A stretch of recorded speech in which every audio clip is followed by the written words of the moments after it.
विकलांग श्रद्धा का दौर निबंध है हरिशंकर परसाई जी का। और इनके कुछ महत्वपूर्ण और निबंध देख लेते हैं, क्योंकि निबंध पूछे जा सकते, इसमें दिया गया है, ये PDF आपको ग्रुप में मिल जाएगी। तो इसमें एक विकलांग श्रद्धा का दौर, सदाचार का ताबीज, वैष्णव की फिसलन, विकलांग राजनीति, मध्यम वर्गीय कुत्ता, असहमत, चूहा और मैं, डिवाइन ल्यूनेटिक मिशन, प्रथम स्मगलर, खेती, अश्लील पुस्तकें, रोटी, जाति, मित्रता, लड़ाई, चौबे जी की कथा, देवभक्ति, दंड, उपदेश, आवारा भीड़ के खतरे, हम वे और भीड़, गर्दिश के दिन, व्यंग जीवन से साक्षात्कार करता है, पहला सफेद बाल, ठिठुरता हुआ गणतंत्र, मरना कोई हार नहीं होती, हरिशंकर परसाई, दो खुले खत। ये इनके महत्वपूर्ण निबंध संग्रह हैं। ठीक है, तो इन निबंध संग्रह की बात करें तो इसमें से जो हमारा विषय है विकलांग श्रद्धा का दौर, इस निबंध को हम लोग यहाँ पे पढ़ेंगे। तो विकलांग श्रद्धा का दौर जो निबंध है हरिशंकर परसाई जी का, एक व्यंग निबंध है। ठीक है, एक यानी कि एक व्यंग है ये, और इसके लिए उन्हें 1982 में साहित्य अकादमी पुरस्कार मिला था। ये पॉइंट नोट डाउन करिएगा। ठीक है, 1982 में साहित्य अकादमी मिला हरिशंकर परसाई जी को विकलांग श्रद्धा का दौर व्यंग के लिए। ठीक है, तो इस निबंध के मूल पाठ को हम लोग पढ़ते हैं। तो लेखक लिखते हैं कि अभी अभी एक आदमी मेरे चरण छूकर गया है, मैं बड़ी तेजी से श्रद्धेय हो रहा हूँ। इसका ये इंपॉर्टेंट हो जाता है क्योंकि शायद इसी से कथन आया था, या तो श्रद्धा भक्ति इनमें से किसी एक से आया था। कहते हैं अभी अभी एक आदमी मेरे चरण छूकर गया, मैं बड़ी तेजी से श्रद्धेय हो रहा हूँ, जैसे कोई चलतू औरत शादी के बाद बड़ी फुर्ती से पतिव्रता होने लगती है। व्यंग करते हैं लेखक, हर हरकत में मेरे साथ ये हरकत मेरे साथ कहते हैं पिछले कुछ महीनों से हो रही है कि जब तब कोई मेरे चरण छू लेता है। पहले 1 मिनट जरा चार्जर लगा ले।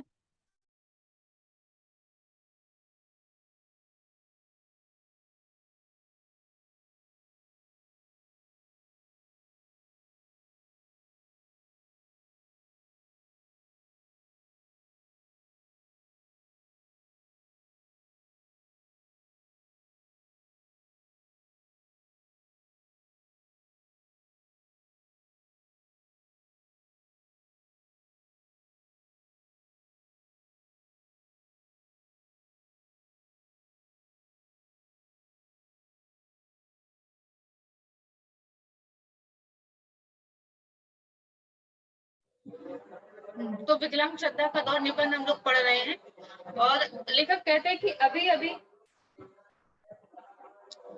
एक आदमी मेरे चरण छूकर गया, मैं बड़ी तेजी से श्रद्धेय हो रहा हूँ, जैसे कोई चलतू और शादी के बाद बड़ी फुर्ती से पतिव्रता होने लगती है। ये हरकत मेरे साथ पिछले कुछ महीनों से हो रही है, जब तक कोई मेरे चरण छू लेता है, पहले ऐसा नहीं होता था। हाँ, एक बार हुआ था, पर वह मामला कहीं वही रफा दफा हो गया। लेखक बता रहे हैं कि श्रद्धा के दौर का कहते हैं चलन, हाँ, श्रद्धालु होने का और श्रद्धेय होने का एक चलन जैसा जैसे हो गया है। कहते हैं अचानक से अभी एक आदमी मेरे पैर छूकर गया, मुझे लग रहा मैं बड़ा श्रद्धेय व्यक्ति हूँ, श्रद्धेय हो रहा हूँ, जैसे कहते वैसे ही लग रहा है जैसे शादी होने के बाद एक स्त्री को लगता है कि बड़ी वो पतिव्रता है, कुछ दिन उसको ऐसा लगने लगता है। कहते बड़ी फुर्ती से वो पतिव्रता होती है, व्यंग रूप में लेखक कहते हैं। और लेखक एक घटना का जिक्र करते हैं कि कहते मेरे साथ ऐसा कुछ ही दिनों से हो रहा है, लेकिन पहले ऐसा नहीं होता था। एक बार के मामले का वो जिक्र करते हैं, कई साल पहले एक साहित्यिक समारोह में मेरी ही उम्र के एक सज्जन ने सबके सामने मेरे चरण छू लिए।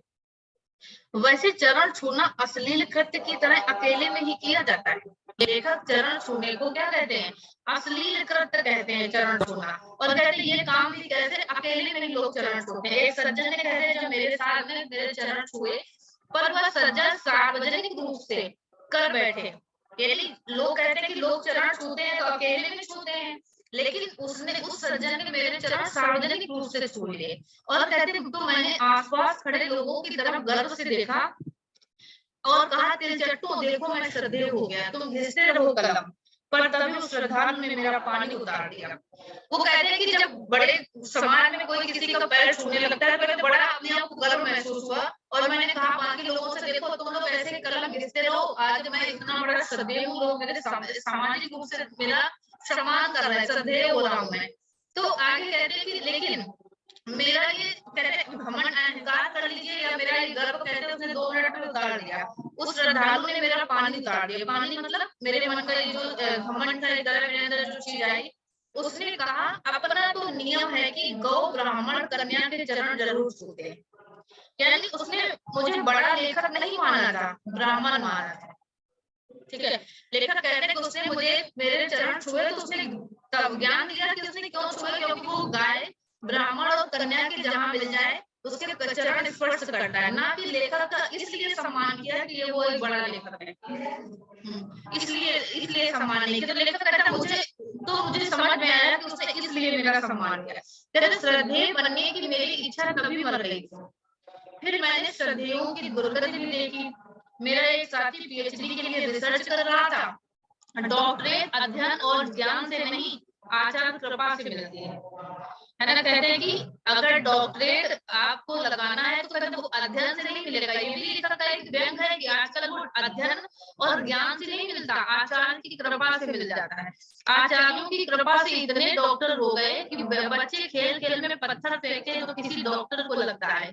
एक बार चौराहे पर यहाँ पथराव हो गया, 5 घायल अस्पताल में भर्ती हुए और वे 5 हिंदी के डॉक्टर थे। नर्स अपने अस्पताल के डॉक्टर को पुकारती, डॉक्टर साहब पहले बोर्ड पढ़ते थे, ये हिंदी के डॉक्टर। कहते कि डॉक्टर का मतलब वो जो पीएचडी करने वाले, कहते एक तरह से उस पे भी लेखक व्यंग कर रहा है कि आज एक तरह से मानो भीड़ सी लगी हुई है डॉक्टरेट की भी, और ये लोगों को कृपा से मिल जाती है, ना कि ज्ञान से। तो कहते हर जगह चौराहों पर आपको मिल जाएंगे, डॉक्टरों की भीड़ मिल जाएगी। मैंने खुद कुछ लोगों के चरण छूने के बहाने कहते उनकी टांग खींची। लेखक अपना भी जिक्र करते हैं, लंगोटी धोने के बहाने लंगोटी चुराई है। श्रद्धेय बनने की भयावहता मैं समझ गया था, वरना मैं समर्थ हूँ। अपने आप को कभी का श्रद्धेय बना लेता। मेरे ही शहर में कॉलेज में एक अध्यापक थे, उन्होंने अपने नेम प्लेट पर खुद ही आचार्य लिखवा लिया था। मैं तभी समझ गया था इस फूहड़पन में महानता के लक्षण हैं। कहते उन्होंने अपने नेम प्लेट पर खुद, अब लोग जैसे लोग कहते हैं कि कुछ लोग होते हैं कि आप उनसे बात करो अपने नाम के आगे खुद ही जी लगा के बोलेंगे, है ना, कि आप किसी से कहेंगे कि आप उनसे कहिएगा कोई भी XYZ नाम है, कहते वो अपने नाम के आगे बोलेंगे तो बोल देना कि उन जी ने भेजा है, वो अपने नाम के आगे जी लगा के बात करेंगे। तो ये क्या है, ये फूहड़ता ही तो है कि आप अपनी महानता का जिक्र खुद कर रहे हो, है ना। मैं किसी से कहूँ कि आपसे कहूँ कि आप किसी से मिलने जाइए तो वहां कह देना शालिनी जी ने भेजा है। हम आपसे ऐसा अगर कहेंगे तो ये क्या है, फूहड़ता ही तो है कि हम अपने नाम के आगे ही अपनी महत्ता खुद ही साबित कर रहे हैं। जब सामने वाला दूसरा कोई मेरे फेस पर बात करे तो वो बात बनती है, लेकिन हम ही बोलेंगे तो वो लेखक कहते हैं कि फूहड़ता है। आचार्य बम्बई वासी हुए और वहां उन्होंने अपने को भगवान रजनीश बना डाला। आजकल वो फूहड़ से शुरू करके मान्यता प्राप्त करते एक भगवान है। यानी आज वो कहते पहले आचार्य हुए फिर उसके बाद भगवान बन गए। मैं भी कहते अगर नेम प्लेट में नाम के आगे पंडित लिखवा लेता तो कभी का पंडित जी कहलाने लगता, है ना। तो कहते जैसे नेम प्लेट पर आप जो जैसा लिखोगे वैसे ही मतलब एक तरह से आपके नाम के आगे वो परंपरा पड़ जाती है बुलाने की। तो लेखक कहते हैं सोचता हूँ लोग मेरे चरण अब क्यों छूने लगे। लेखक कहते हैं कि पहले वो उसने अगर चरण छुआ तो उसने बताया कि वो बड़े लेखक की वजह से नहीं छुआ, उसने सिर्फ इसलिए छुआ क्योंकि वो ब्राह्मण थे। लेकिन लेखक कहता अगर आज कोई मेरे फिर से चरण छू रहा है इतने दिनों के बाद तो अब क्यों लोग मेरे चरण छूने लगे। ये श्रद्धा एकाएक कैसे पैदा हो गई। लेखक कहता है अचानक से ये कैसे लोगों की मेरे अंदर श्रद्धा पैदा हो गई। पिछले महीनों मैंने ऐसा क्या कर डाला, कोई खास लिखा नहीं, कोई साधना नहीं की, समाज का कोई कल्याण भी नहीं किया, दाढ़ी नहीं बढ़ाई, बबुआ भी नहीं पहना, बुजुर्गी भी कोई नहीं आई। लोग कहते हैं ये वयोवृद्ध है और चरण छू लेते। कहते ये सारे अगर कारण होते मेरे अंदर, कोई सामाजिक कल्याण का कार्य किया होता, दाढ़ी बनाकर भगवा पहन लिया होता, साधु बन गया होता, बुजुर्ग हो गया होता, तो लोग अगर श्रद्धा दिखाते तो समझ सकते थे। लेकिन ऐसा कुछ भी नहीं था मेरे साथ। तो कहते हैं कि वे अगर कमीने हुए तो कमीनेपन की उम्र भी 60-70 साल हुई। लेखक कहते हैं कि और लोग कहते हैं कि ये वयोवृद्ध है और चरण छू लेते हैं मतलब बुजुर्गों के।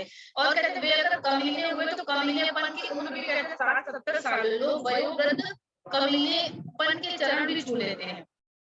यानी कोई बुजुर्ग भी हो, आचरण का अच्छा ना भी हो, तो कहते तो भी लोग उसके छू लेते हैं। कहते मेरा कमीनापन लेकर कहते अभी श्रद्धा के लायक नहीं हुआ है, मतलब मैं अभी 70-60-70 साल का इस लायक नहीं हुआ हूँ। इस 1 साल में मेरी एक ही तपस्या है, टांग तोड़कर अस्पताल में पड़ा रहा हूँ। लेखक कहता है कि मेरी तो टांग ही टूट गई थी, मैं अस्पताल में पड़ा था।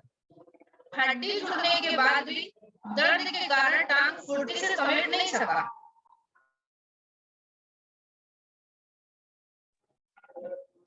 लोग मेरी इस मजबूरी का नाजायज फायदा उठाकर झट मेरे चरण छू लेते हैं। फिर आराम के लिए मैं तख्त पर लेटा ही ज्यादा मिलता हूँ।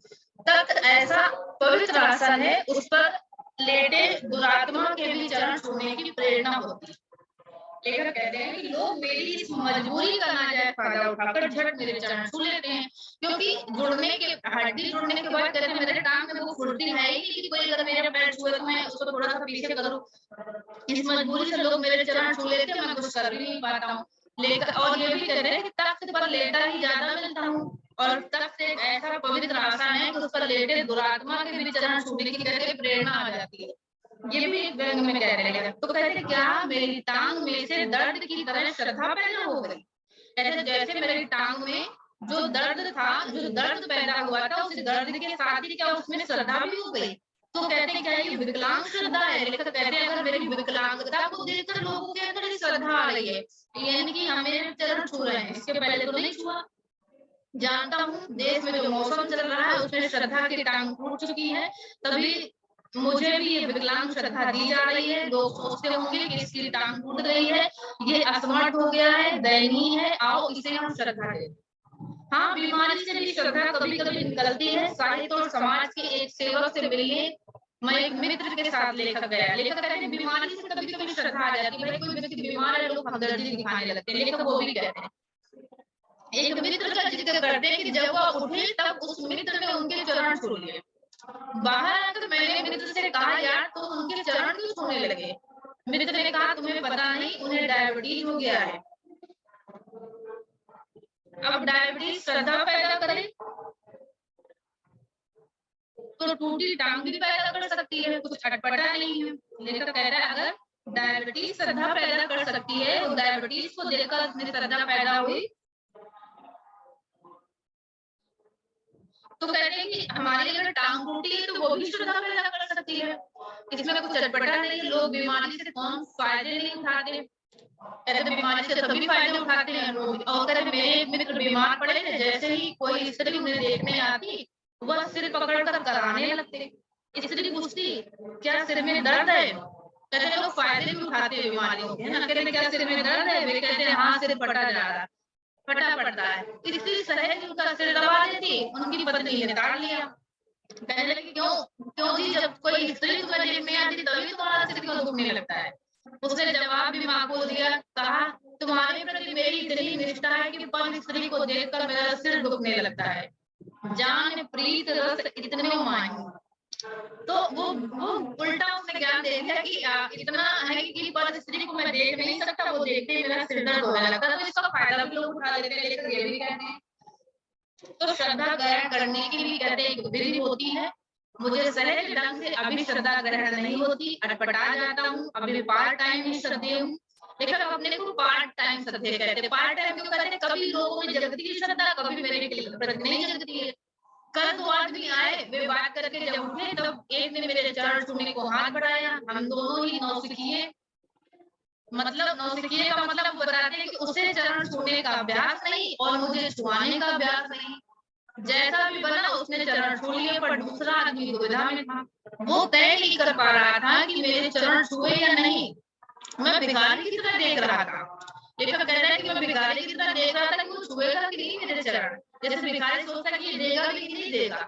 वो थोड़ा सा झुका, मेरी आशा उठी, पर वो फिर सीधा हो गया, मैं बुझ गया। लेखक कहता है वो थोड़ा झुका पैर छूने के लिए, लेकिन फिर सीधा हो गया। उसने फिर जो जी कड़ा करके कोशिश की, थोड़ा झुका, मेरे पाँव में फड़कन उठी, फिर भी वह कहते असफल रहा, नमस्ते करके ही चला गया। उसने अपने साथी से कहा होगा कि तुम भी यार कैसे तुच्छों के चरण छूते हो। उसने कहते लेखक कहता है जब वो 4 बार झुका उसने नहीं छुआ अंत में, तो कुछ तो उसके दिमाग में आया ही होगा। उसने अपने दोस्त से कहा वो कहाँ छोटे मोटे लोगों के आप पैर छूते हो, है ना। कहते मेरे श्रद्धालु ने जवाब दिया होगा कि काम निकालने के लिए उल्लुओं से ऐसा ही किया जाता है। तो लेखक ये भी व्यंग करता है कि आप जिससे आपको काम निकालना है, अपना उल्लू सीधा करना है, उसके आप 10 बार भी पैर छुओगे, उसके प्रति आप उसको श्रद्धा से देखोगे। तो ये भी लेखक यहाँ पे संदेश देना चाहते हैं। कहते इधर मुझे दिन भर ग्लानि रही, मैं हीनता से पीड़ित रहा, उसने मुझे श्रद्धा के लायक नहीं समझा। लेखक कह रहे ये बात मेरे मन में दिन भर रही। ग्लानि शाम को मिटी जब एक कवि ने मेरे चरण छुए। कहते मेरे एक कवि ने आकर जब मेरे चरण छुए, ग्लानि मिटी। उस समय मेरे एक मित्र बैठे थे, चरण छूने के बाद उसने मित्र से कहा, मैंने साहित्य में जो कुछ सीखा है परसाई जी से, मुझे मालूम है कि वह कवि सम्मेलनों में गूढ़ होता है। मेरी सीख का क्या यही नतीजा है? मुझे शर्म से अपने आप को जूता मार लेना था, पर मैं खुश था क्योंकि उसने मेरे चरण छू लिए। लेखक कहते हैं जिसने मेरे चरण छुए वो मुझे मेरे सामने कह रहा है कि मैंने जो कुछ साहित्य में सीखा परसाई जी से सीखा। और लेखक ये भी कहते हैं कि हमें अच्छे से पता है कि ये साहित्य सम्मेलनों में जाता है तो इसके साथ क्या हरकतें होती है। तो कहते हैं इसने जो कुछ सीखा क्या मतलब उस मेरी सीख का क्या यही नतीजा है कि ऐसे लोग मेरी सीख से बनेंगे। लेखक कहते हैं मेरे शर्म से मुझे लग रहा था जूता भी मार लेना चाहिए था, मैं खुश था। लेकिन कहते हैं मैं खुश क्यों था? क्योंकि उसने मेरे पैर चरण छू लिए थे।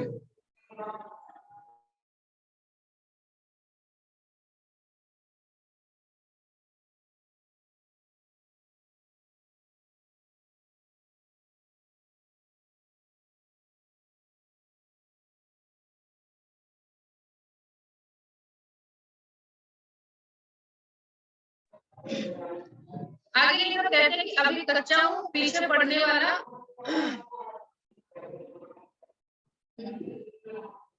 कहते हैं अभी कच्चा हूँ, पीछे पड़ने वाले तो पतिव्रता को भी स्नान बना देते हैं। मेरी श्रद्धालु मुझे पक्का श्रद्धेय बनाने पड़ चुके हैं। कहते हैं पतिव्रता को भी स्नान का मतलब कहते हैं जो अच्छे लोग भी होते हैं उनको भी गलत रास्ते पे ले आते हैं।